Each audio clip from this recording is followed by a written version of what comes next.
চিঠিতে কি লিখবে সেটা বাড়ি থেকেই আগে টাইপ করে নিয়ে চলে এসেছে, আর রাস্তাতে বসে শুরু করে দিয়েছে চিঠি লেখা। এখন বাজে রাত 2টো, আর অনেক দিন না লিখলে যেটা হয়, হাত তো ব্যথা হয়ে যাবে।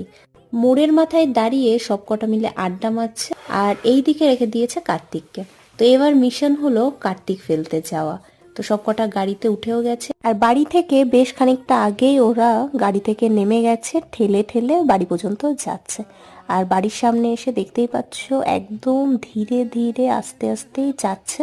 এখন কিন্তু রাত 2:30 বাজছে, তারপরেও কুকুরগুলো কোনো রকম ডাকছে না, শুধুমাত্র এদেরকে চেনে বলে। আর তারপরে গেটের কাছে এসে দেখে নিচ্ছে যে কেউ দেখছে কিনা। আর তারপরে এখানে কার্তিককে রেখে দিয়েছে, আর তারপরে আবারও দেখছে যে কেউ ভিতর থেকে আসছে কিনা। আর তারপরে কলিং বেলটা টিপেই দৌড়ে পালিয়ে চলে যাচ্ছে। Are calling bell